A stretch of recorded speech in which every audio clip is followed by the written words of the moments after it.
রাসূল সাল্লাল্লাহু আলাইহি ওয়াসাল্লাম বলেন, কাঠ যেমন লাকড়িকে জ্বালায়া পুড়ে ছারখার করে দেয়, ঠিক তেমনি হিংসা মানুষের আমলকে জ্বলে পুড়ে ছারখার করে দেয়। নাউজুবিল্লাহ। মুফাসসির ইকরাম লেখেন, হিংসা মানুষের 4টা ক্ষতি করে। কয়টা ক্ষতি? যুবক, আজকের সবক হিংসা 4টা ক্ষতি। হিংসার ক্ষতি কয়টা? 4টা। 1 নাম্বার ক্ষতি হচ্ছে হিংসা মুমিনের দ্বীনকে ধ্বংস করে দেয়, বিনাশ করে দেয়। দ্বীন, ধার্মিকতা বিনাশ করে দেয়। 2 নাম্বার হচ্ছে হিংসা মানুষের আমল, এই যে রমজান মাসে এত কষ্ট করে সকাল থেকে সন্ধ্যা পর্যন্ত না খেয়ে রোজা রাখলেন, রাতের বেলা 20 রাকাত তারাবি, অনেক সময় কারেন্ট থাকে না, তারপরেও কিন্তু আমরা পড়ি। কি বলেন, পড়ি না? বলা হচ্ছে আপনার ভিতরে আমার ভিতরে যদি হিংসা নামক দোষ থাকে তাহলে আপনার সমস্ত আমল বরবাদ হয়ে যাবে। 2 নাম্বার। 3 নাম্বার, হিংসা আর ঈমান এক অন্তরে কখনো থাকতে পারে না। হিংসা আর ঈমান কখনো এক অন্তরে থাকতে পারে না। যেই অন্তরের মধ্যে ঈমান থাকবে সেই অন্তরে হিংসা থাকবে না, আর যেই অন্তরের মধ্যে হিংসা থাকবে ওই অন্তরে ঈমান থাকবে না। চিন্তা করেন, ঈমান যদি না থাকে এই আমলের কোনো দাম আছে? দাম নাই। আর 4 নাম্বার হচ্ছে হিংসা মানুষকে কল্যাণ থেকে দূরে সরায় দেয়। হিংসা মানুষকে কল্যাণ থেকে দূরে সরায় দেয়। এই যে 1 নাম্বার মনে রাখবেন, হিংসা মানুষকে দিন থেকে বরবাদ করে দেয়। 2 নাম্বার, আমল বরবাদ করে দেয়। 3 নাম্বার, ঈমান নষ্ট করে দেয়। ঈমান আর হিংসা একসাথে থাকতে পারে না। আর 4 নাম্বার হচ্ছে তাকে কল্যাণ থেকে দূরে সরায় দেয়। আল্লাহ তাআলা আমাদের সকলকে ভয়ানক হিংসা থেকে দূরে থাকার তৌফিক দান করেন, আমিন।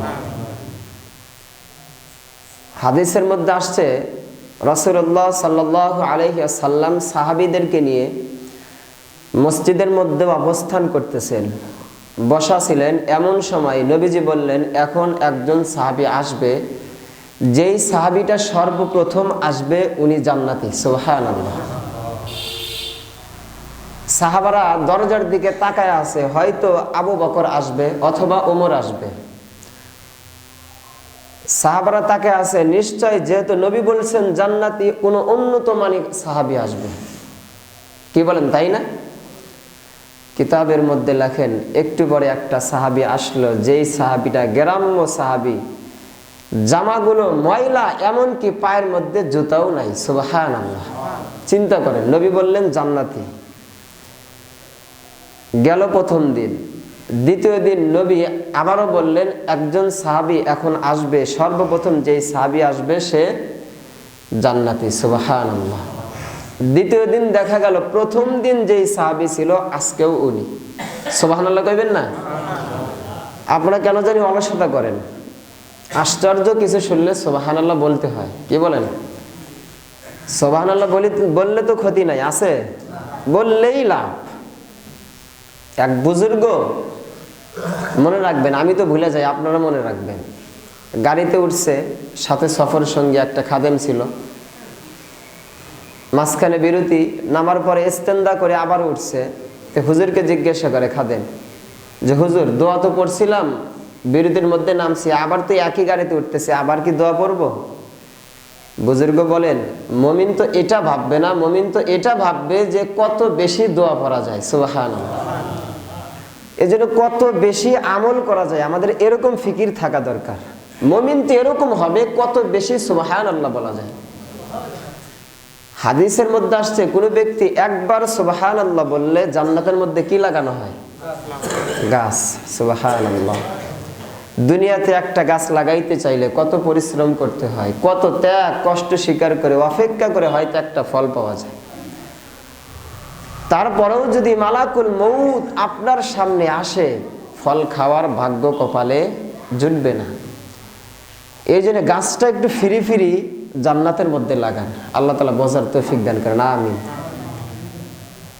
যে কথা বলতেছিলাম, তৃতীয় দিন নবীজি একই কথা বললেন। এখন যেই ফেরেশতা যেই সাহাবী সর্বপ্রথম আসবে তিনি কি জান্নাতি।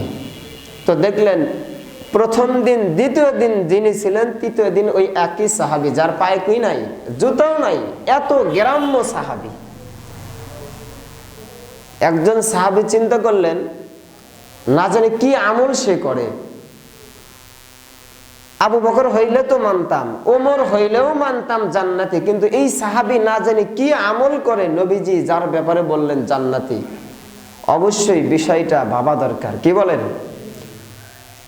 তো একজন সাহাবী তার পিছে পিছে বাসায় চলে গেলেন। যাওয়ার পরে বলতেছেন, আপনার বাসায় আমি মেহমান হতে চাই। সুবহানাল্লাহ। আমার বাসায় যদি মেহমান হতে চাই, আমি সর্বপ্রথম বাড়িতে জিজ্ঞেস করব ফ্রিজে কিছু আছে কিনা, কি বলেন? ঠিক না?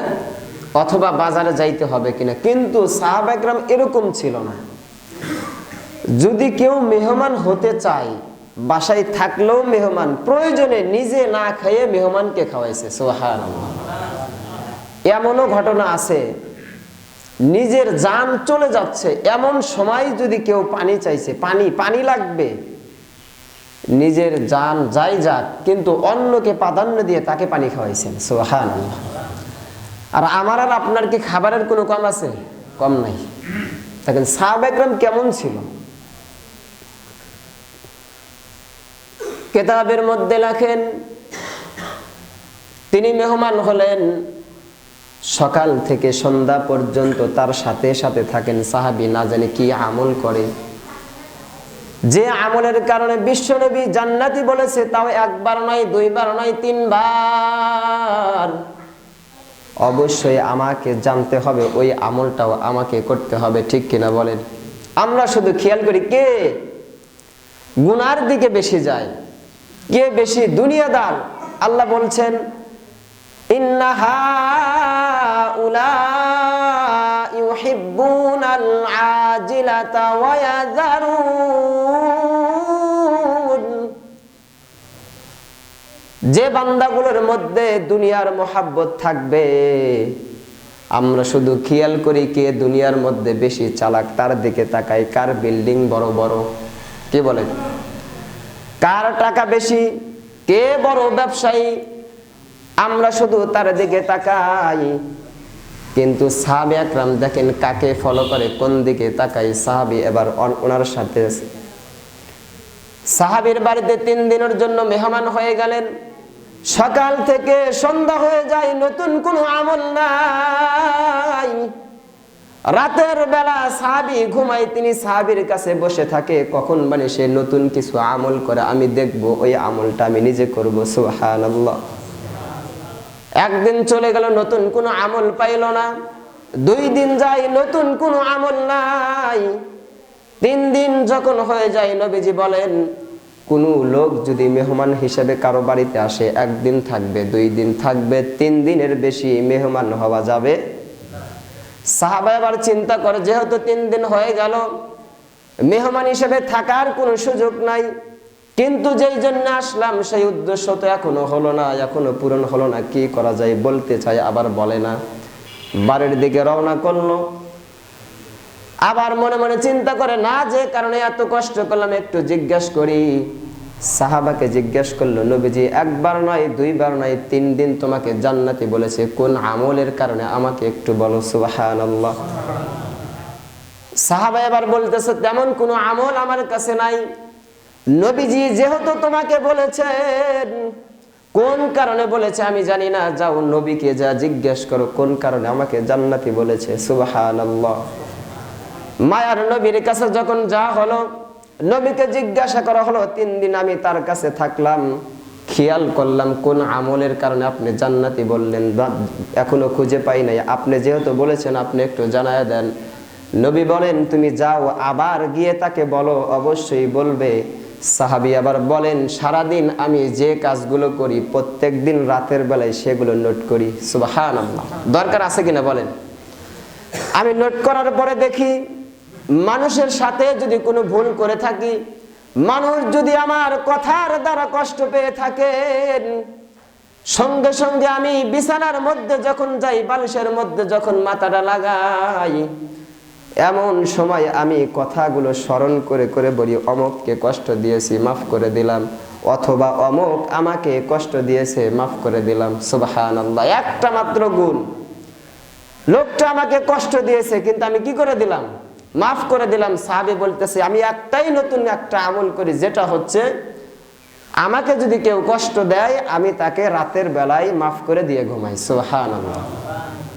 যে কথা বলতেছিলাম, কোন মুমিন, একজন মুমিন অন্য মুমিনের কাছে হিংসা করতে পারে না, একজন মুমিন আরেকজন মুমিনের বিরুদ্ধে হিংসা করতে পারে না। রাসূলুল্লাহ সাল্লাল্লাহু আলাইহি ওয়াসাল্লাম বলছেন, মানুষ যদি হিংসা করতেই থাকে, হিংসা মানুষকে এক পর্যায়ে কুফরের মধ্যে নিয়ে যাবে, কুফরের সাথে মিলাই দিবে। ছোট্ট একটা বিষয় বোঝালে বুঝবেন। আপনার সন্তান পরীক্ষা দিল, পরীক্ষায় ফেল।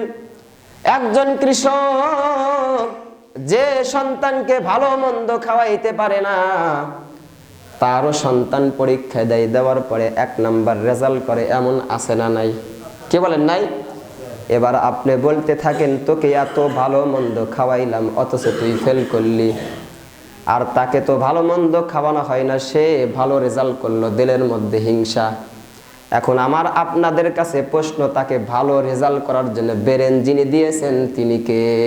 আল্লাহ। আল্লাহ তাকে ভালো ব্রেন দিয়েছে, ভালো করেছে। এখন আপনি তার বিরুদ্ধে বলতেছেন, তার মানে কি?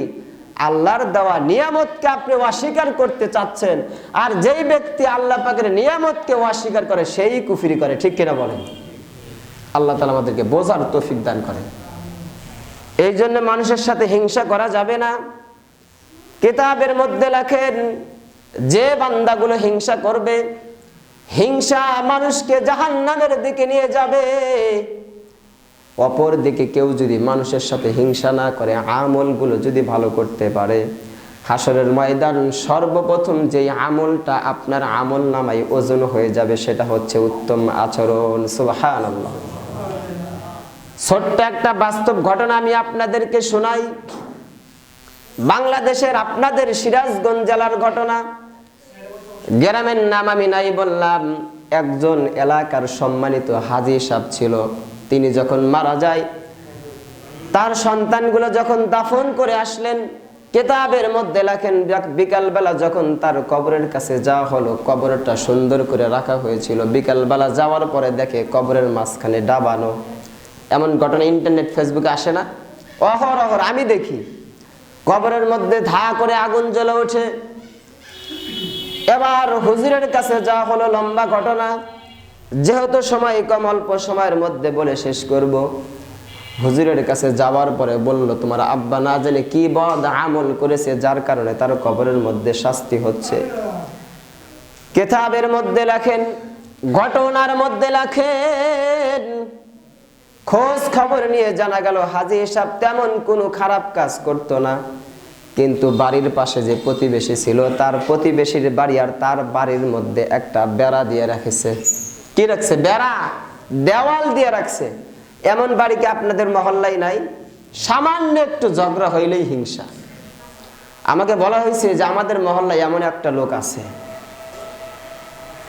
আমাদের যে খুতবার বই আছে, খুতবার বইয়ের মধ্যে কিন্তু 313টার মতো খুতবা আছে। কয়টা? এই যে 313টা খুতবা নবীজি দিয়েছেন, এগুলো কি এমনি এমনি দিয়েছেন? মহল্লার কোন জায়গায় কি সমস্যা, এগুলো বলার দরকার আছে কিনা বলেন? এই জন্য আমাদেরকে হিংসা নামক ভয়ানক জায়গা থেকে বের হয়ে আসতে হবে। হিংসা এমন একটা জিনিস, রাসূলুল্লাহ সাল্লাল্লাহু আলাইহি সাল্লাম বলছেন, কোন কাঠের লাকড়ির উপরে যদি আপনি আগুন লাগায় দেন, কাঠে যদি আগুন ধরায় দেন, আগুন যেমনই ভাবে কাঠগুলোকে জ্বলে পুড়ে ছারখার করে দেয়, হিংসা মানুষের আমলগুলো জ্বলে পুড়ে ছারখার করে দেয়। চিন্তা করেন, আপনার কোনো আমলই থাকবে না, কোনো অবশিষ্ট আমলই থাকবে না। এই জন্য হিংসা থেকে বের হয়ে আসতে হবে। যদি হিংসা নামক ভয়ানক রোগ আমাদের মধ্যে থাকে, যদি আমরা দেখলে মনে হবে মানুষ আসলে মানুষ হতে পারবো আমরা মানুষ হতে? পারবো না। যদিও আমরা মায়ের পেট থেকে একই নিয়মে বের হয়েছি, হয়তো বলতে পারেন আমরা একই নবীর উম্মত, কিন্তু আল্লাহ বলছেন ইন্নাল্লাযীনা আমানু, সকলেই একইভাবে বের হলেও সকলেই মানুষ হতে পারে নাই। কিতাবের মধ্যে লেখেন ইন্নাল্লাযীনা আমানু, মানুষ তো তারাই হবে, ইন্নাল্লাযীনা আমানু, যারা ঈমানদার হবে, ওয়াল্লাযীনা হাজারু, যারা দ্বীনের জন্য নিজের মাতৃভূমি ত্যাগ করবে। চিন্তা করেন সাহাবা একরাম এমন ছিল। একজন সাহাবী আবু দারদা রাদিয়াল্লাহু তাআলা আনহু মদিনা থেকে প্রায় 150 কিলোমিটার দূরে দামেস্কে তিনি অবস্থান করতেছেন। মদিনা থেকে একজন লোক চলে গেলেন, যাওয়ার পরে বলতেছেন আপনার কাছে আসছি। কেন আসছো? বলে একটা হাদিস শোনার জন্য আসছি, একটা মাসালা জানার জন্য আপনার কাছে আসলাম। আবু দারদা রাদিয়াল্লাহু তাআলা আনহু বলেন তুমি কি কোনো ব্যবসার কাজে আসো নাই? তোমার কি কোনো ব্যক্তিগত কাজে আসো নাই? লোকটা জবাব দেয় আমার কোনো কাজ নাই, শুধু একটা মাসালা আপনার কাছে শিক্ষা করার জন্য আসছি। সুবহানাল্লাহ। আপনারা কি মনে করছেন মদিনা থেকে দামেস্ক 150 কিলো রাস্তা কখনো গেছেন? একদিনে এক সফরে। বলে কেন আসছো? বলে একটাই উদ্দেশ্য, একটা মাসালা শিখতে চাই। সুবহানাল্লাহ। সাহাবা একরাম দেখেন কেমন ছিল, অন্য কোনো উদ্দেশ্য না। এই জন্য দিনের জন্য, দিনের খাতিরে প্রয়োজনে ওয়াল্লাযীনা হাজারু, নিজের মাতৃভূমিও ত্যাগ করতে হবে, ওয়াজাহাদু ফি সাবিলিল্লাহ, সকলকেই মানুষের মতো দেখা গেলেও সকলেই মানুষ না। ওয়াল্লাযীনা হাজারু ওয়াজাহাদু ফি সাবিলিল্লাহ, তারাই হচ্ছে প্রকৃত মানুষ, যারা আমার দ্বীনের জন্য কি করবে? জিহাদ করবে। সুবহানাল্লাহ। বলবেন কিছু? বলেন। কোন প্রকারের হিংসা করা যাবে এটা একটা প্রশ্ন। জি জি। আরেকটা পরামর্শ হচ্ছে যে আপনি যখন বক্তব্য দেবেন, জি জি। এটা শুধু কি তার জন্য আছে বলবেন না, হলে প্রয়োজন সহ জি জি, বুজুর্গের নাম সহ করতে ভালো হয়। ইনশাআল্লাহ সামনে থেকে চেষ্টা করা হবে। চাচা বলছিল কিছু কিছু হিংসা আছে করা জায়েজ, এটা আমাদের জানার দরকার আছে না? দেখেন আলোচনা তো করলে অনেক সময় লেগে যায়, যেই সময় আপনারা দেন না। এই জন্য অনেক সময় আমাকে ওই চিন্তা করতে করতে আলোচনা কত সময় ভুলে যায়, কত সময় মনে থাকলেও বাদ দিয়ে দিই। যেহেতু উনি বলেছেন 2টা সময় হিংসা করা জায়েজ। কয়টা সময়?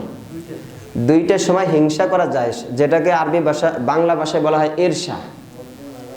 এটা আপনি করতে পারেন। বলা হইলো হিংসার ব্যাপারে মারাত্মক কয়েকটা বিষয় বললাম, আবার এই হিংসা করাও যায়। সুবহানাল্লাহ বলবেন না? তো বলা হচ্ছে কোনো ব্যক্তিকে আল্লাহ পাক ইলম দান করছেন। কি দান করছেন? ইলম। যিনি ইলম মানুষের কাছে পৌঁছায়, আপনি এই লোকের সাথে কি করতে পারবেন? হিংসা করতে পারবেন যে আল্লাহ যদি আমাকে ইলম দান করে আমি ওনার থেকে বেশি পৌঁছাবো। সুবহানাল্লাহ। এটা হচ্ছে 1 নাম্বার, এনার সাথে আপনি কি করতে পারবেন? হিংসা। আর 2 নাম্বার হচ্ছে আল্লাহ পাক কাউকে ধন সম্পদ দিয়েছেন, মাল দিয়েছেন, আর সেই মাল থেকে কি করে? সে আল্লাহর রাস্তায় খরচ করে, দান করে, সাদকা করে। আপনি যদি তার সাথে হিংসা করেন, এটাও জায়েজ আছে যে আমাকেও যদি আল্লাহ পাক সম্পদ দেয়, মাল দেয়, আমি তার থেকে বেশি দান সাদকা করব। সুবহানাল্লাহ। আমরা কি এগুলো বিষয়ে হিংসা করি?